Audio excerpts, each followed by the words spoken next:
The Great Gospel of John, revealed from the Lord through the inner word to Jacob Lorber. Volume 5, chapters 157 to 160. Jesus elucidates, school for God's children, education, worldly activity, rebirth. Chapter 157, The Earth, a training school for children of God. Cyrenius, however, says to me once again, Lord, indeed, I know now from your own divine mouth why everything in the world is and happens the way it does, and I now know your divinely wisest plans concerning the education of mankind in all times and all zones of the earth. But at the same time, I must nonetheless admit, quite openly, that seen from a worldly viewpoint, this Pharisee basically has a lot going for him. There is truly from Alpha to Omega no world of love and truth, but instead a very terrible world full of hate and full of lies and falsehoods and injustice. But it could indeed be quite different. But things are so and will never be otherwise, and the earth is damned to remain a house of misery, and its human children will constantly have to swelter on its surface. But it could surely be different. I say, yes, it could indeed be different, as it is different on countless many other planets. But then exactly, this earth would not be chosen for the cultivation of those people who are designated and called to become my children. Can true, powerful love ever become fully aware of itself among human beings, who themselves are pure love? What object on which to practice patience, humility, and meekness could be given to people filled with love from birth? If I had endowed every man's nature with the highest degree of perfection from birth, not requiring his own effort, what practice in life and self-development would be thinkable for him? For what activity could such spirits finally be used? I tell you, the trees of the wood and the rocks of the mountains in the very most indispensable self-activity would be many times more preferred than a person quite perfected in every respect right from birth on. Picture a man, fully developed physically and always enjoying a table richly laid with the most delicious foods and drinks, so that he would never suffer from hunger or thirst. Moreover, he had a most magnificent living room, and besides the mental capacity to see, perceive, enjoy, and communicate with everything and everyone in the minutest detail, both nearby and at a great distance, never encountering any difficulties whatsoever. Surely such a man would never leave his comfortable abode, even for a moment. I tell you, such a man would be as little touched by my greatest miracles as by the snow that at Adam's time clothed the mountains with the mantle of eternal innocence. Or do you think that my boundless, everlasting perfection of life would benefit me and give me bliss? Verily not. My own greatest bliss is felt when I take part in the inner growth of my innumerable imperfect children, and lies in their growing cognition and perfection and resulting activity. I always share their joy over a painfully achieved progress, and it is only when my boundless perfection is more and more imitated and becomes partly visible in them that it has its immense value. You know what I hereby wish to tell you? Do you think I had ever created a world and on it a living being if it were not so? From eternity, all this has been a deep inner need within me, and without it, no earth would ever have been created and populated with all sorts of beings. Therefore, things must remain as they are. I did not come to bring the earth peace and the dead quiet, but I came to give it the sword, the battle, and with them increased activity. For only when confronted with hate does love turn into true and living energy, before which silent death must flee. Mankind becomes active and gradually patient, meek and resigned to my will through the difficulties besetting it. If falsehood with its bitter consequences did not exist, What value could truth have as such? Who puts a light on during the day, and who appreciates a burning oil lamp while the sun is shining? Chapter 158. Affliction as a means of education. The Lord. Everything that accordingly has been allowed once must exist as a driving force for the improvement of mankind. Every being, however, presupposes an activity, and this, the motive and the lever, which naturally must always fully correspond to the activity. Thus, everything which one describes as against moral laws, and so also as terrible and bad, is to be seen only as a permitted lever, and everything is pure and good to the pure. To the weak and impure, everything is and must be different, because he still needs some levers of action. When the children of Abraham rejoiced in a visible divine leadership, unlimited wisdom, and thereby a very greatest earthly well-being in the days of Moses, Aaron, Joshua, and also under the first judges, they became lethargic, like the polyps and oysters at the bottom of the sea. I encouraged them through the mouths of the prophets to activity and vigilance, and even summoned them. But their answer was, if we do something, we could commit a sin which would destroy all the good we have done.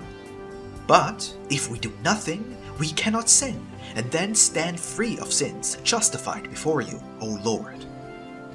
Thus they philosophized themselves more and more into all kinds of lethargy.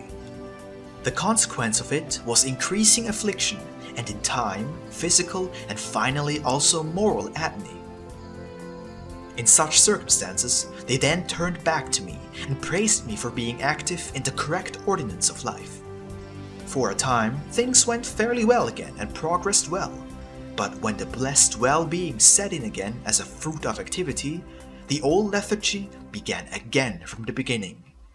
They were rich in everything and wanted to shine and demanded an earthly king as the representative of physical wealth and well-being. A king was given to them and anointed, but as the contract between king and nation did not remain undone, the evil that the nation demanded and received was again nothing more than a painful lever for the people to a newer and higher necessary activity.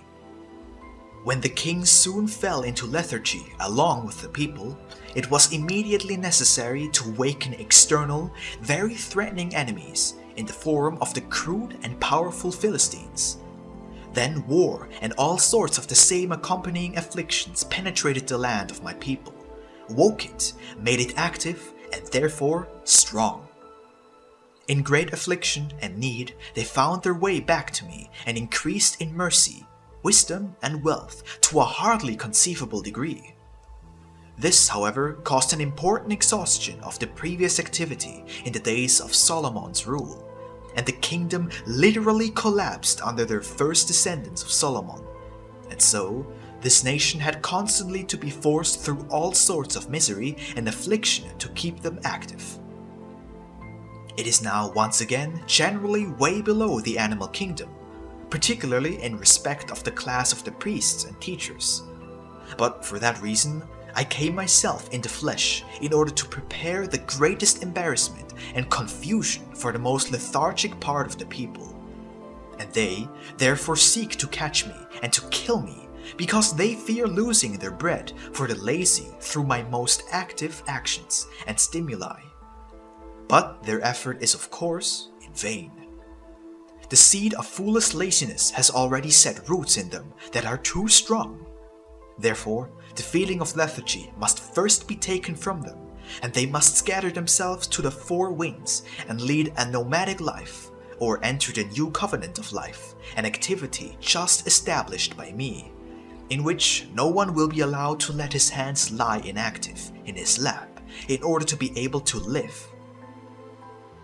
Whoever will not do that will hunger and thirst and have to take up the most worthless and dirtiest job of begging, and people will call to them with hard hearts.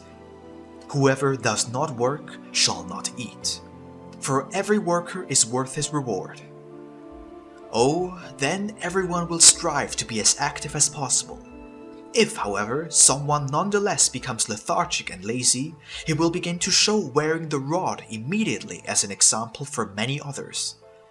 And I tell you, every nation that becomes lazy and namby-pamby, just like every person individually, will get to carry the constant rod on his back and forever lose his name from the book of life, and also his greatness, power, and reputation. That will make the people more and more perplexed and drive them onto all sorts of orderly deeds, which will be good. Have you understood this well now? Chapter 159. The right and wrong kind of worldly activity. Cyrenius says, "Yes, indeed, Lord and Master of eternity. But there is another question, and that consists of this.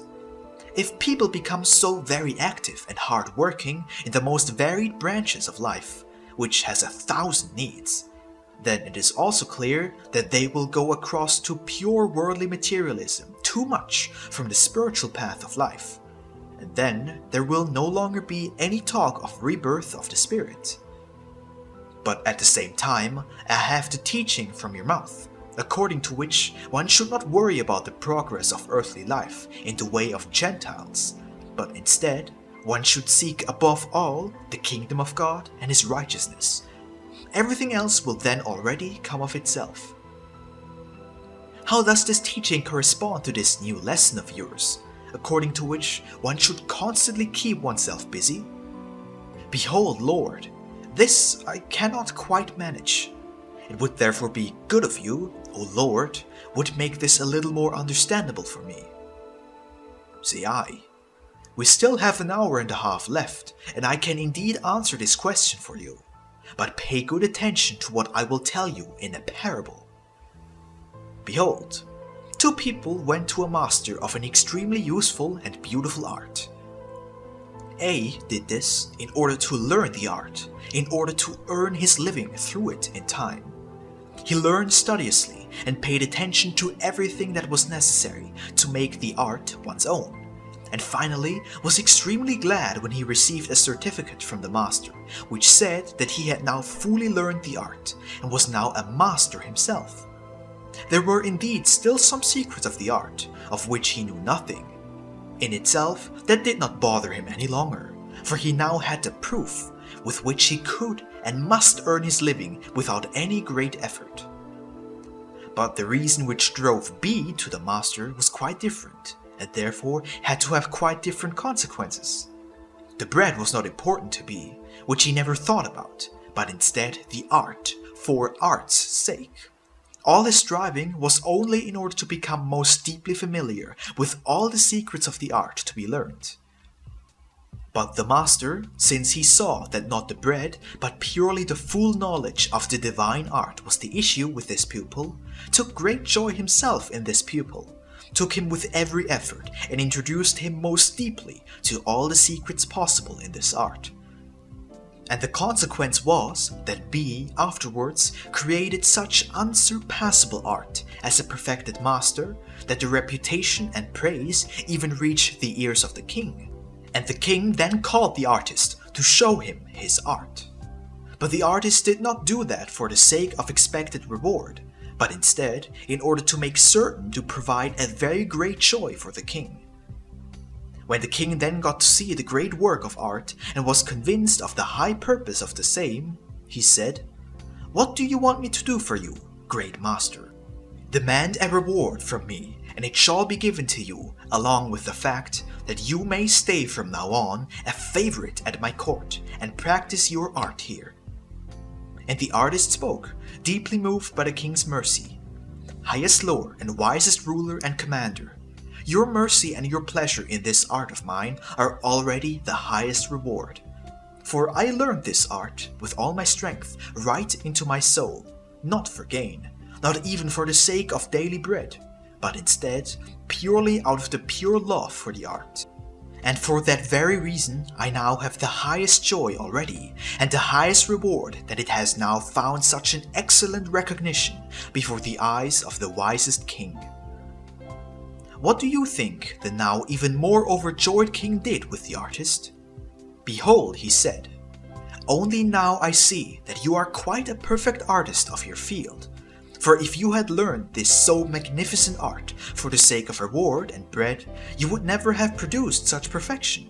For whoever learns something in order to help his existence thinks only about his existence, and is soon satisfied with the shallow and little learning, and at the same time only reckons on how he could cover his lack of knowledge with a false veil, so that people would not notice his weakness and would nonetheless consider him to be a great master.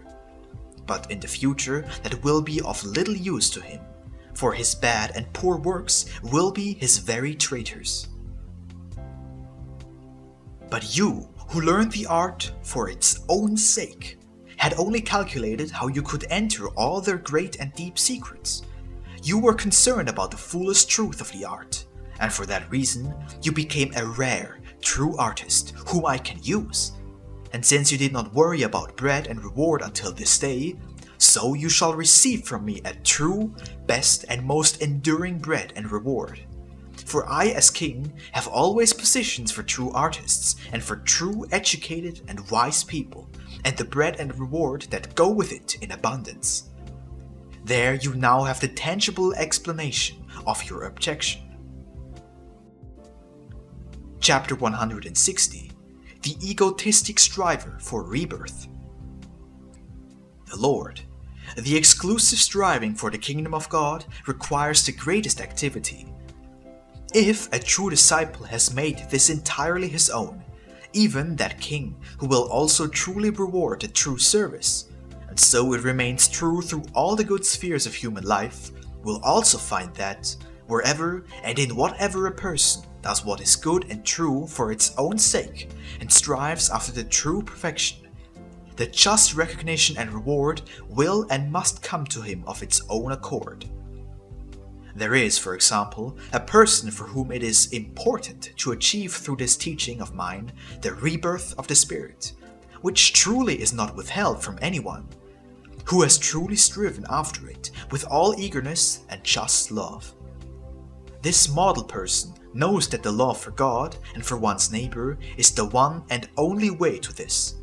He now keeps all the commandments of God strictly, loves God in his heart as much as he possibly can, shows to all only goodness according to his good strength, and supports the poor richly. And wherever he sees a true wise man of God, he hurries over to him, supports him richly, and makes him his friend. He does that for years, but the promised and demanded rebirth, hoped for daily all the more, nonetheless does not come. He indeed notices here and there light moments, but they are only flashes whose light will not take form. Then the eager applicant of many years for the spiritual rebirth speaks. Now, however, I am beginning to consider the whole issue of the rebirth of the spirit to be a sheer fable. I have now spent 20 full years until this hour doing everything that the doctrine demanded of me, and nonetheless, I am at the same point where I began to live accordingly and to strive. Thus, perceptible truth cannot be achieved. Therefore, it is the very most intelligent thing to continue to live as a proper person in the world again, and withdraw from all the deceptive spiritual connections. Now, here comes the main question. Well, why then could this very honestly striving person not achieve the rebirth of the spirit? Exactly because he had done all that good only in order to achieve it. Whoever loves God and his fellow man for any other motive than God for the sake of God, and the neighbor for the sake of the neighbor, will not come to full rebirth, because this is a most direct union between God and man. Through such a motive, the person always places a partition wall between himself and God, which, however thin, nonetheless does not let the spiritual light through, and therefore cannot fully become one with the Spirit of God. But as long as this union does not happen, there can be no talk of a full rebirth. I tell you, every type of any self-use must be cleared out of the soul, and the person must stand perfectly free, and only then can he achieve the highest thing.